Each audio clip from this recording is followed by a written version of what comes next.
Hello বন্ধুরা, জ্ঞানজ্যোতি coaching সেন্টারের পক্ষ থেকে তোমাদের সকলকে জানাই আরও একবার স্বাগত। আজকে আমার আলোচনার বিষয় হচ্ছে বেদ বা বৈদিক সাহিত্য সম্পর্কে। তো বিষয়টি শুরু করার আগে তোমাদেরকে একটু বলে দিতে চাই, তোমরা যারা আমাদের কোচিং সেন্টারে এখনো যুক্ত হওনি কিংবা যুক্ত হতে চাইছো, তারা কিন্তু উপরে দুটি নাম্বার দেখতে পাচ্ছ, 6295916282 এবং 7076398606।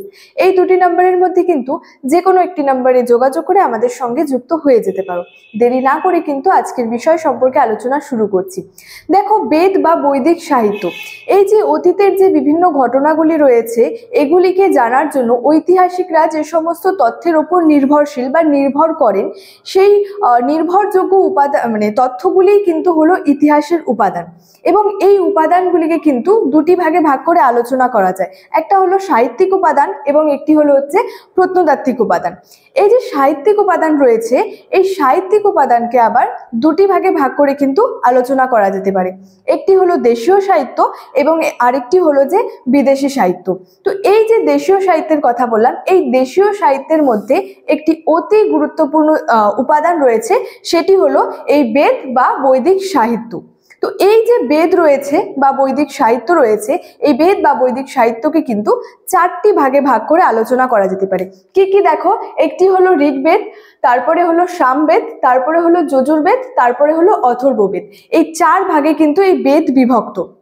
এবং এই যে চারটি ভাগ রয়েছে, এই চারটি ভাগের মধ্যে অর্থাৎ ঋগ্বেদ, সামবেদ, যজুর্বেদ, অথর্ববেদ, এই চারটি ভাগের মধ্যে কিন্তু ঋগ্বেদ হলো সবচেয়ে প্রাচীনতম গ্রন্থ এবং বলা যায় যে সবচেয়ে গুরুত্বপূর্ণ গ্রন্থ ছিল, গুরুত্বপূর্ণ বেদ আর কি এই ঋগ্বেদ। তো এই ঋগ্বেদের যদি রচনাকালের কথা বলি, তো দেখো এই ঋগ্বেদ হচ্ছে খ্রিস্টপূর্ব 1500 থেকে 900 অব্দ মধ্যে কিন্তু এটি রচিত হয়েছিল। ঋগ্বেদের রচনাকালের কথা যদি বলি, তো এটি হচ্ছে খ্রিস্টপূর্ব 1500 থেকে 900 অব্দের মধ্যে কিন্তু এটি রচিত হয়েছিল।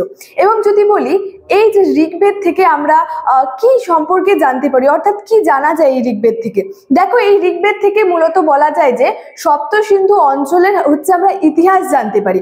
এবং সপ্তসিন্ধু অঞ্চল বলতে সেখানে যে আর্যদের যে সেখানের বসতি স্থাপন ছিল, এছাড়াও সেখানে আর্যরা কিভাবে তাদের বসতির বিস্তার করেছিল বা কিভাবে তাদের বসতি স্থাপন করেছিল, এছাড়াও সেখানের হচ্ছে রাজনৈতিক জীবন সম্পর্কে, তাদের হচ্ছে সামাজিক জীবন সম্পর্কে, অর্থনৈতিক জীবন, ধর্মীয় জীবনের কিন্তু পরিচয় পাওয়া যায় এই ঋগ্বেদ থেকে। অর্থাৎ ঋগ্বেদ থেকে আমরা সপ্তসিন্ধু অঞ্চলের ইতিহাস জানতে পারি এবং সেখানে এটাও জানতে পারি যে কিভাবে আর্যরা বসতির বিস্তার করেছিল, তাদের রাজনৈতিক জীবন সম্পর্কে, তাদের সামাজিক জীবন, এছাড়াও অর্থনৈতিক ধর্মীয় জীবন সম্পর্কে কিন্তু আমরা বিস্তারিতভাবে জানা জানি।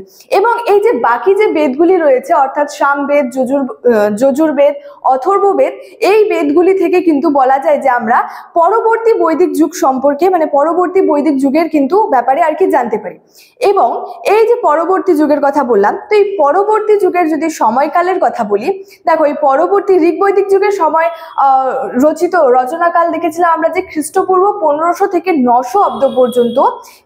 পরবর্তী বৈদিক যুগের সময়সীমা হচ্ছে যে খ্রিস্টপূর্ব 900 থেকে 600 অব্দের কিন্তু মধ্যবর্তী সময়কালে এই পরবর্তী বৈদিক যুগের সময়সীমাটার কথা।